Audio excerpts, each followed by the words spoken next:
Hello, welcome to episode 3 of the Booty Chat. I'm Nudie, as always. So when I asked today's guests how they wanted to be introduced, they said, I'm a sick freak, I like a quick freak. You know him. That's right, on YouTube and Twitch, it's Goldimon.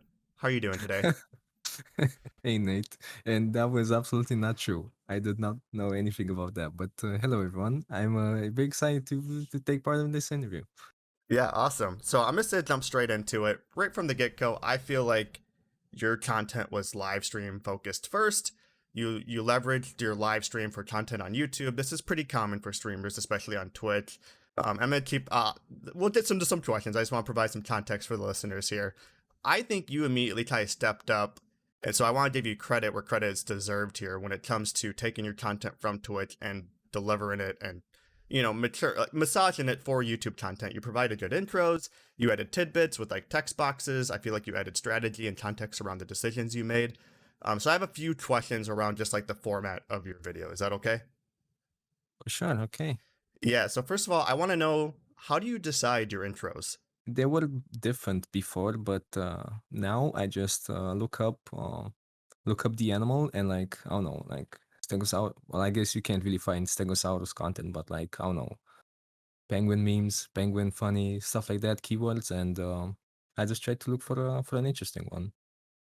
If I can find a funny one, then I'll try something educational. Or if it's like an unknown animal, I definitely go for an educational bit, like I did with Emperor Tamarin. Yeah, just a quick thingy that just sparks up some interest, I guess. I know when you first sort of had your little bit of growth on your channel where you kind of had like a little bit of an explosion in the viewership, a lot of people left comments talking about how much they were looking forward to your intros. Is that Yeah. does that still happen today? Do you still have people commenting about I can't wait to see what the intro will be for the next video? Well, sometimes, because honestly, you never know what the intro will be. Because I keep doing different stuff. I mean, it really depends on what I find, but I usually try to give it a spark of my own kind of to add something of my own. But it depends. There's days where creativity is not present, and that's when I just slap a random video in the intro, and that's it. But if I do that, I still try to find a decent video that's still nice to see, I guess. Yeah, there's still some people interested. In the context of the viewer and kind of the community, do you feel like there's still people that like leave comments on your videos talking like, I like the intros, I want more of the intros, like I always laugh at the intros? Is there like a community just around the intros themselves? I don't know, not really. Sometimes people talk on my Discord server about the intros, but there's no cult around them. Just people appreciating them and saying, "Hey, I liked it," and that's it. Yeah, I the reason I asked is I'm just looking at from like a creator's perspective of like how much the intro sets the tone of a video. And I think it does a really good job because statistically I feel like a lot of people click off a video within like the first like 15 to 30 seconds. Oh yeah, Um for sure. and like the intro is so impactful on like holding that viewer. So you see like obviously there's like right at your face, but I think like you kind of have a more calm demeanor towards your intro that lets it speak for itself. You're not like screaming at the viewer, hey, watch this video, which I appreciate more than I've seen other content creators where they're just like, I need to just throw as much at your face in the first 10 seconds to make sure I lock in your attention. I like the way that you approach your intro, and I think it's effective. And I just had a couple of questions around that. So I appreciate it. Is there anything else you wanted to add on to like sort of like the intro format? Honestly, one really cool thing about the intros that I personally like is searching up the perfect soundtrack for a 15-second intro. It actually makes a really big difference, and it actually helps a lot. So yeah, I'm always looking out for new songs. I mean, of course, no non-copyrighted, but still, I'm always on the lookout for different soundtracks that that evoke different emotions, I guess, feelings, whatever. Yeah, music's a big part of the intros. I agree. I agree 100%. At the start, like when you first started to produce your YouTube videos, and you even do it even now, you add a lot of text boxes to your videos throughout to help explain your thought processes or your decision making. At the start, it kind of it was like a way to leverage yourself as a differential between you and another creator. I feel like just to add more strategy and other content. The reason that you continue to do that is because do you still find it to be beneficial to your viewership today, or do you just kind of feel like it's kind of on brand with what you do? I definitely feel that it's on brand already, but I don't know. I honestly do it because I feel like it adds something to the video. Honestly, whenever videos have stuff like that from the content creators that add the text boxes, it feels like you're watching the video at the same time as them. And I just got the idea from someone else that did it, and he always used to do that in his daily vlogs or whatever the content was, and it really left a mark on me. It actually was like maybe 6 years ago, and I still thought that was a good idea 6 months ago when I started doing it myself, and I will definitely keep doing it. I don't know, it just feels, I don't know, feels more personal, kinda, and it definitely helps with explaining some of the thought process. That's for sure. They're definitely helpful as well. What immediately comes to my mind as a use case for it is I think as creators, we've all had at one point received a comment of, well, why did you do this thing at that moment? Like, why did you decide or make that decision? And to us as creators, and especially with a game where we've all spent hundreds of hours with, it's very logical and it's an easy decision to make. Where someone that, you have $200 to $300 in the game, it's like, yeah, this is the right move. And then someone questions you with like 5 to 10 hours of the game, and you're just sitting there with your palm in your head. You're like, no, you just don't understand the level that I do of this game. And I feel like that is where I wish I was able to utilize that is, you know what? I did in a video, I can add maybe something that I didn't verbally speak and I didn't come across as very clear. And I think that's a great opportunity of let me provide more context to the decision I make so that I can sort of try to negate those comments because those comments are frustrating. Definitely, they are very helpful.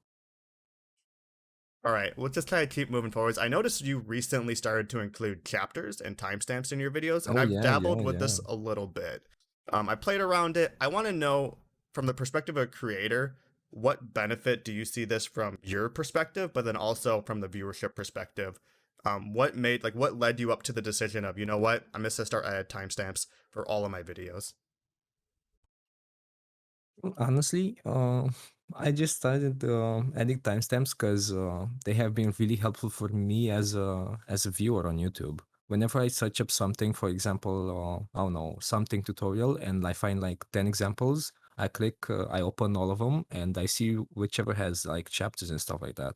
Because that means they're a little bit more I'm maybe not in depth, but I'm just assume that the guy that made them knows what he's doing, and I can just find whatever I want instantly. They're just really helpful for the viewer, and yeah, I think it definitely helps a lot. In like, for example, if I upload a 30-minute video that's about 1 unit, but the unit pops in at the 15-minute mark, a lot of people are not gonna watch until the 15-minute mark just to see 1 unit. So if it has chapters, I guess they can literally just hover the mouse on the video and the chapters will pop up and they can just click and see the unit right away. And I guess some people could skip instead of watching, and that wouldn't be good, I guess.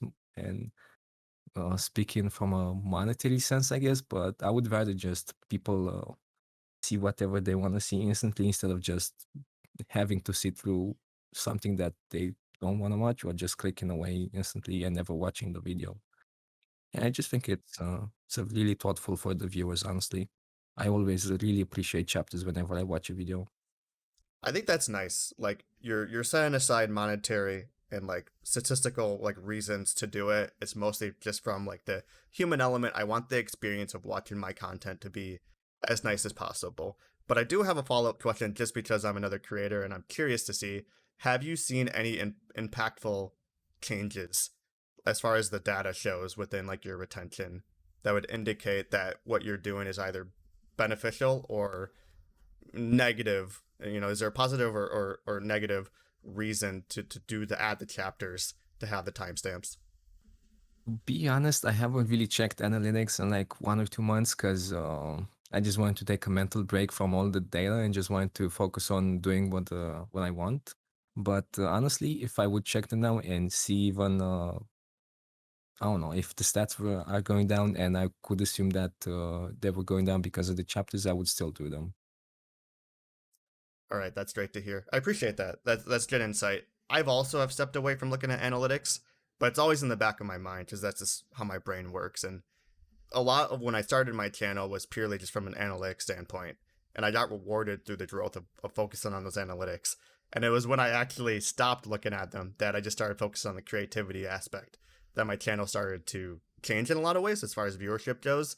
But I feel like I have more fun and I have more freedom to do the things that I want to do. And so I think that's important from a creator's perspective. All right. I know we want to wrap this up a little bit. So I just want to try to have one final question here. I just want actually I have two final questions here. There is one observation I want to ask you. So this is not like an accusation or anything, but you're from Romania. Your skin's a little pale, right? And I've gone Oh through every God. single one of your videos. I've noticed two things. First of all, I don't think I've ever seen sunlight in your videos. And second, I don't think I've ever seen you buy garlic in the game. So my question is, what are the chances here that you're actually a vampire? I prefer not to comment. Some stuff you just can't give away, unfortunately. It's Maybe, okay, okay. let me rephrase it. When you look in the mirror, do you see yourself? There's a possibility that I do not see myself, but I can't confirm or deny anything. Let's Okay, just say that my mother has had some experiences with some vampires. interesting. So who? All right. And then we'll go ahead and wrap this up. I have one final question for you, and that is how big is your booty? Honestly, not that big, but I've been watching a show, and someone in it said there are no bad booties, there are only bad pants. So guess you gotta make the best out of your own booty, even if it's small or big. They all shine. Wow. Just like that, you get some great life advice from the booty chat. Thanks, Goldimon. I appreciate your time today. Is there anything you want Thank you to? so much. Yeah, absolutely. So I Okay. appreciate it. All right. Goodbye, everyone. Oh, goodbye, everyone. Thank you, Nate, for having me. Yeah, you want to give him a kiss? Give him a little. I'm not sure if it's picking it up. Oh, yeah, yeah, it was like a sip. All right. Anyways, thank you. All right. Yo, Bye bye bye. everyone. Bye.